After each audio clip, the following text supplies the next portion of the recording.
नमस्कार, आपण पाहत आहात रिपब्लिक न्यूज इंडिया. मी विजय ओहा.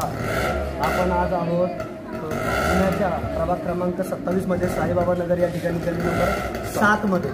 या विभागामध्ये सातत्यानं गेली 2 वर्ष ड्रेनेज लाईनचा प्रॉब्लेम होतोय आणि हा प्रॉब्लेम कशा स्वरूपाचा होतोय, का होतोय, प्रशासकीय व्यवस्था अजिबात इथली अडचण सॉल्व्ह करायला सक्षम नाहीये.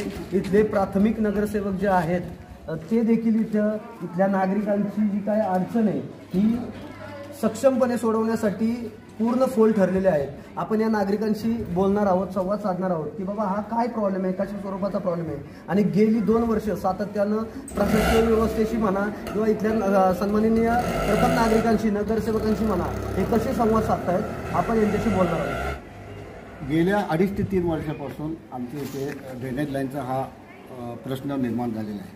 कारण काय, इथं पूर्वी फार कमी घरं होती, त्यानंतर आता अशी मोठमोठी इमारती उभ्या राहिलेल्या आहेत, लोकांची संख्या वाढलेली आहे. परंतु ही जी लाईन आहे त्याच्यामध्ये इथं चोकअप झालेलं आहे. हे आम्ही प्रशासनाच्या निदर्शनास आणून 3 वर्ष झाले. लोक काय करतात, ते तिथे बसून ऑफिसमध्ये पाठवतात. झेटिंग मशीनवाला बोलतो मॅन्युअली होईल आणि मॅन्युअली लोक म्हणतात झेटिंग मशीनने होईल. अशी हे म्हणजे चेंडू आरपार खेळण्याचा हा त्यांचा प्रकार चालू आहे. आम्ही ते काय म्हणतात त्यांच्या बिडकर मॅडमशी पण संपर्क साधला, ते पण एकदा येऊन लक्ष बघून घ्यायचे.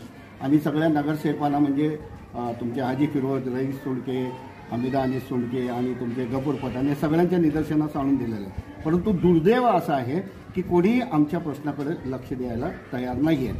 आणि त्यातनं महानगरपालिका फोर्समध्ये नसल्यामुळे सगळे अधिकार हे प्रशासनाच्या कडे गेलेले आहेत. त्यामुळं प्रशासनापर्यंत आम्ही सामान्य नागरिकांनी पोचावा आणि हा प्रश्न सोडवावा एवढी म्हणजे कपॅसिटी आमच्या लोकांमध्ये नाही आहे. कारण सगळ्यांना आपल्या जेवणखाण्याची भ्रांत असते, बरोबर आहे का नाही. परंतु आम्ही शिकलेले काही लोक आहेत, काही समाजसेवक आहेत, आम्ही त्यांना संपर्क साधतो. परंतु आमच्या प्रश्नाला सगळ्याकडं कचऱ्याची टोपली दाखवली जाते. याच्यासाठी आम्हाला काय करावं लागेल, आता रमजानचा महिना आहे, रमजान महिना संपल्यानंतर आम्हाला एक तीव्र आंदोलन केल्याशिवाय आमचा प्रश्न सुटणार नाही असं आम्हाला वाटतं. तर आम्ही टॅक्स भरतो, सगळं करतो, शासनाचे सगळे कर भरतो, त्यानंतरसुद्धा आम्हाला जर अशा प्रकारची वागणूक जर मिळत असेल तर हा दुजाभाव हा म्हणजे स्पष्ट दाखवला जातं की बाबा दुजाभाव होतोय, दुसऱ्या प्रभागामध्ये होतोय. आणि सगळ्यात दुर्दैव साहेब, सगळ्यात मोठं दुर्दैव असं आहे की आम्ही ज्यांना निवडून देतो अशा नगरसेवकांनी ह्याच्यामध्ये लक्ष द्यायला पाहिजे. ते दिलं गेलेलं नाही. आता आम्ही बिडकर मॅडमशी संपर्क साधला तर आमच्याकडे रेकॉर्डिंग आहे. त्यांनी असं आम्हाला सांगितलेलं आहे की गफूर पठाण साहेबाकडे PWDचे काही 2 टेंडर होते, असं काहीतरी त्यांनी बजेट टाकला होता, तर तो बजेट वळवण्यात आला आहे असं ऐकिवात आहे. आता हे गफूर पठाण साहेबाला माहीत नाही आणि प्रशासनाला माहीत आहे. असं जर होत असेल तर नागरिकांनी काय करावं. आणि दुर्दैव असं असतं साहेब, आमच्या इथं पुण्यात काय भारतामध्ये अर्धशिक्षित किंवा अशिक्षित लोकांची संख्या जास्त आहे. ह्या सगळ्या टेक्निकल किंवा म्हणजे ज्याला आपण तांत्रिक बाबी म्हणतो हे सगळ्याला कळत नाही. आमच्यासारख्या एका दुसऱ्या शिकलेल्या माणसाला कळत आहे, सामान्य माणसाला ते कसं कळणार, बरोबर आहे का नाही. मग ह्या नगरसेवकांनी आमच्या लोकांना जर फुटबॉल केला इकडून तिकडं तिकडून इकडं, तर येणाऱ्या निवडणुकीमध्ये जनता त्यांना दाखवून देईल एवढं नक्की. साईबाबा नगर गल्ली नंबर 7 मध्ये खऱ्या अर्थानं वेळोवेळी हे नागरिक टॅक्स देखील भरतायत.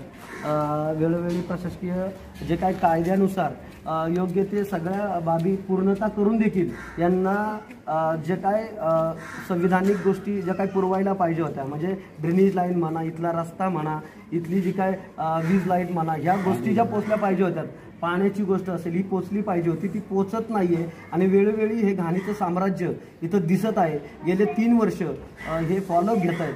तर मला इथल्या महिलांची विचारायची की कशा स्वरूपाचं काय, किती वर्ष झाला हा तुम्हाला त्रास सहन करावा लागतो. मेरे को तो अभी ऐसा तो 4 बरस हो रहे, पूरे 4 बरस से तो बहुत तकलीफ हो रही और हमेशा मैं तो कंप्लेंट करते रहती. सब में यहाँ रहने को कोई नहीं है, सब जैसा बिल्डिंग बनेले सब भाड़ेकरी ज्यादा है, घर मालक कोई है नहीं, कोई इधर ध्यान देता नहीं. ये बिल्डिंग में ये भाड़ेकरी है, हमारे आ जाके मरण हो रही है. इधर कैसा रहने का, रहना जाना किधर, एक महीना घर बंद करून दरवाजे बंद करके हम घर बंद करके घर में बैठते बच्चे लेके, तो भी घर में अंदर बेडरूम तक के पास आ रही. ये लोग रहेंगे क्या ऐसा. जब हमने चुन के दिए तो तुम हमारा प्रॉब्लम सॉल्व करो ना, किस लिए तुमको चुन के दिए बाबा. महिलांना सांगायचं की इथले सन्माननीय नगरसेवक खरंच अजिबात यांची कुठलीच गोष्ट विकासाच्या बाबतीत घ्यायला तयार नाहीत. फक्त ते मतं मागायला येतात. मग काय तुम्ही या सगळ्यांना उत्तर देता या नगरसेवकांना? कसे आम्ही तुम्हाला निवडून आणले ना, तर तुमचं काम आहे ना येऊन इकडे आमचं बघायचं काय आहे काय नाही. आता गटारीचं पाणी यायला लागले, महिन्यात झालं नळाला, तसंच पाणी प्यायला लागलं ना. आम्ही फोन केले तर म्हणतात हे आमचं काम नाहीये.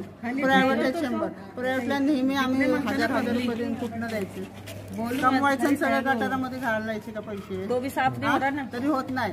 आम्ही बोलवलं ना कॉर्पोरेशनवाल्याला, अहो हे आमचं काम नाही, तुम्ही त्याला बोलवा की, त्यांना सांगा की, ह्यांना सांगा, सगळे एकमेकावर ढकलतात. मग आम्ही काय करायचं? गटाराचं पाणी पिऊन पिऊन मारायला लागलं की आम्ही कमवायला लागलं सगळं गटारीत आणि औषधातच पैसे. तुम्ही दुपारी 2:30 वाजता या ना, सगळं गटारीचं पाणी यायला लागलं नळाला. कुणाला सांगायचं आम्ही? इलेक्शनच्या वेळी बरोबर येतात हातापाय जुळून, आणि आता आम्हाला म्हणतात मरा तुम्ही, नाही का नाही? इथले क्षेत्रीय कार्यालयातले मुख्य अधिकारी, इथले नगरसेवक यांना आम्ही इथं रिपब्लिकन न्यूज इंडियाकडून आवाहन करतो, जर लवकरात लवकर हा प्रॉब्लेम सॉल्व्ह नाही झाला तर भविष्यामध्ये हे सगळे नागरिक आंदोलनात उतरणार आहेत आणि आंदोलन करून पुढील भविष्यासाठी नक्कीच यांचा जो प्रॉब्लेम आहे हा सॉल्व्ह करण्यासाठी